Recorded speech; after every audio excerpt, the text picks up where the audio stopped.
Bem, meus amigos, saudações a todos. Hoje nesse vídeo aqui eu queria tratar com vocês da questão da lei do karma, né? E assim, claro, numa questão, uma visão superficial, a gente não pretende aprofundar, porque por si só a lei do karma demandaria um estudo muito mais amplo, muito mais longo. Mas abordar a questão da preocupação que eu vejo assim em muitas pessoas em estar correspondendo à expectativa de um possível planejamento kármico, né, de determinismos kármicos da sua vida, entendendo o karma aí, não é, como aquelas consequências que nós trazemos de vidas anteriores a essa e que estariam estabelecendo pré-condições, estariam estabelecendo circunstâncias, contextos que nós teríamos inevitavelmente que viver. E eu vejo muitas pessoas presas numa preocupação, até por algumas formas de percepções, de orientações religiosas que intimidam as pessoas, que acabam semeando um pouco medo, até o pavor, de que se você não cumprir o seu karma, você vai ter consequências no futuro, na vida espiritual, você vai ter uma situação pós-morte mais sofrida, mais angustiante. E enfim, eu queria justamente abordar isso para que a gente entenda que a lei do karma ela é um processo muito dinâmico. Ela não está atrelada somente ao que eu fiz numa vida passada e que eu vou ter que resgatar ou reviver na vida seguinte, né?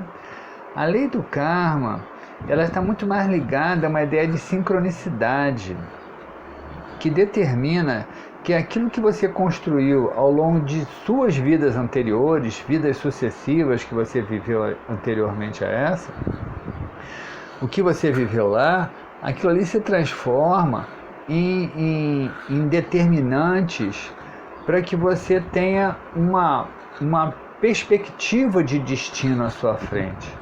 Mas esse destino ele é muito subjetivo, ele não é um destino objetivo. A lei do karma não se baseia tanto em fatos, mas muito mais em aprendizagens, muito mais em emoções, em sentimentos. Então não é porque você viveu um determinado fato e cometeu algum erro naquele fato que você vai ter que necessariamente passar pelo mesmo fato. Porque a demanda aí é de você aprender a fazer certo. Não só em função daquele fato, mas em função de um contexto, que muitas vezes pode ser apresentado num outro fato parecido, mas que não seja necessariamente igual. Então eu vejo pessoas que ficam muito preocupadas, né? Será que eu estou fazendo a coisa certa? Será que eu estou resgatando o meu karma? Será que eu estou fazendo aquilo que eu tinha que fazer nessa vida?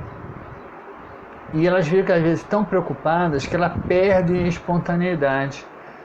E ficam preocupadas porque acham que esse resgate da lei do karma, esse reviver de uma questão kármica, ela seria algo pontual, que você tem que fazer nessa vida, como algo que você veio necessariamente para vivenciar nessa existência.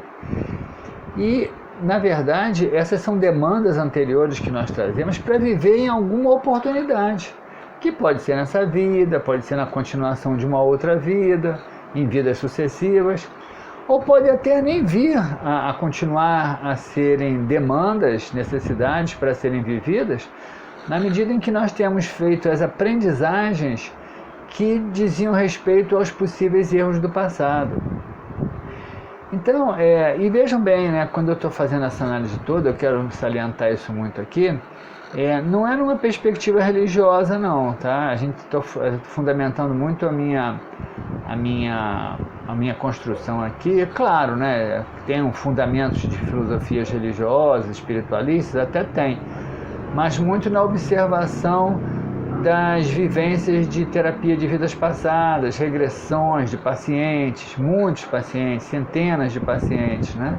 onde você revive histórias, 3, 4, 5 vidas sucessivas, compara com a vida atual, e você vai começando a perceber como que é a dinâmica da lei do karma. Então eu vejo muitas pessoas assim me perguntando, será que eu devo ou não devo fazer isso? Será que eu devo ou não devo suportar isso? Porque talvez eu tenha uma dívida com essa pessoa, tenha uma dívida com essa situação. Talvez tenha que fazer e talvez não tenha. E se tiver que fazer e não fizer, e fizer outra coisa que seja boa, o que tiver por ser feito vai vir a ser vivido numa outra oportunidade. Porque nós não vamos terminar nosso processo de evolução numa única existência, nessa atual existência. É um processo que se desdobra aí em muitas etapas, como um aluno que vai sucessivamente à escola, dia após dia, ano após ano, série após série.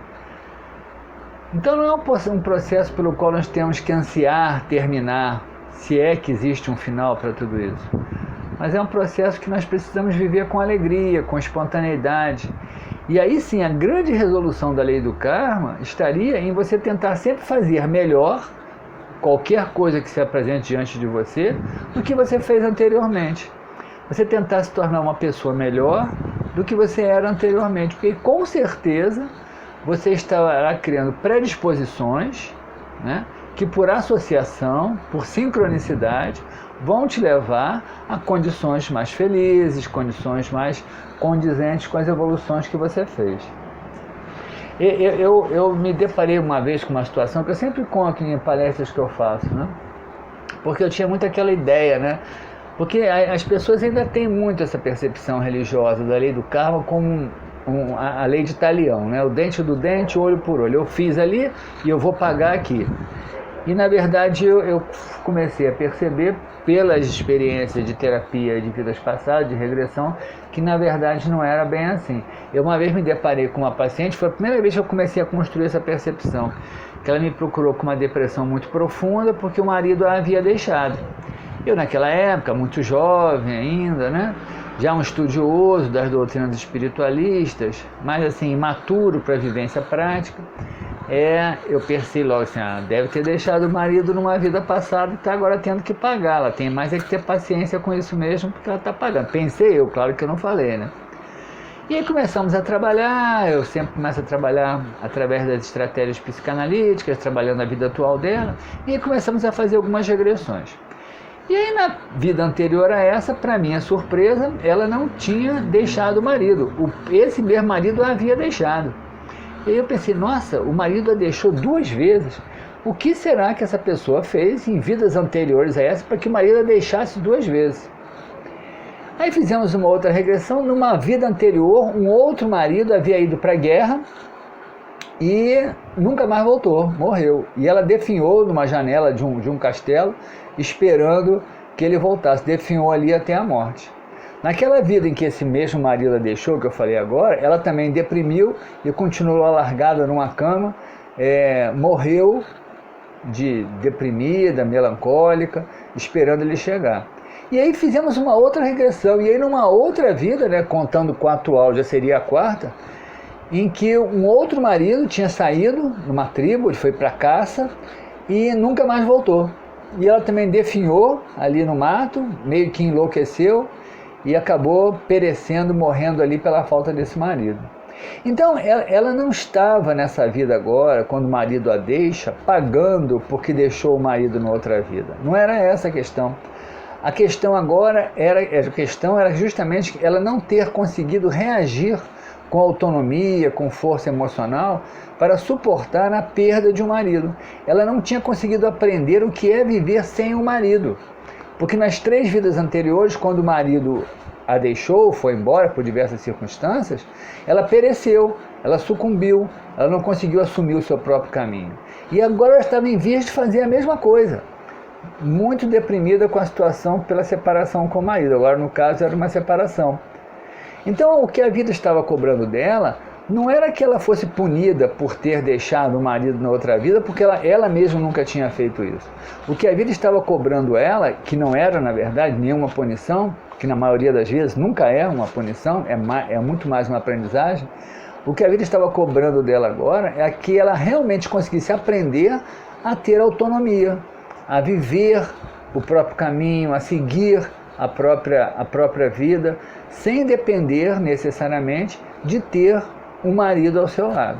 E quando ela começou a descobrir isso, ela começou a se fortalecer, ela melhorou, saiu do quadro depressivo e seguiu o caminho dela. Hoje voltou para a cidade natal dela e acredito que esteja bem, esteja feliz, que foi assim que ela saiu daqui. Então, essa nossa mensagem de hoje é para que vocês fiquem atentos. Claro, a lei do karma é uma realidade, não é? Ela nos rege pela sincronicidade. Aquilo que você faz, aquilo que você pensa, aquilo que você valoriza, você vai atrair para a sua vida. Se você faz coisas ruins com os outros, você vai atrair coisas ruins para você. Não porque você está pagando, mas porque você cria uma sincronicidade entre os fatores da vida. Então é importante que a gente compreenda isso, mas que a gente viva a espontaneidade da lei do karma. Não a questão factual dos fatos. O que eu tenho que viver nesse fato, porque eu possa ter feito algo na vida passada relacionado a ele. Isso não é a questão principal, ainda que isso possa ser observado com uma finalidade terapêutica muitas vezes. Mas a grande questão, o que eu posso fazer de melhor nesse momento, diante da minha vida, diante dessa circunstância, para que eu possa crescer, para que eu possa amadurecer, para que eu possa me tornar uma pessoa melhor. Aí sim, você vai estar vivendo esse aspecto subjetivo, né, abstrato da lei do karma, se favorecendo das experiências que a vida te propõe, que estão sempre ligadas às suas necessidades, às suas demandas, pela lei da sincronicidade. Você vai estar vivendo esses contextos que a vida te propõe para aprender alguma coisa com aquilo e se tornar uma pessoa melhor. Então os meus votos é que cada um possa olhar melhor para si, para o seu contexto de vida, para a sua história, e possa aprender, né? Possa agir cada vez de forma mais tranquila, mais segura, acreditando que nós realmente merecemos ser felizes. Então, meu abraço a todos, que todos fiquem em paz.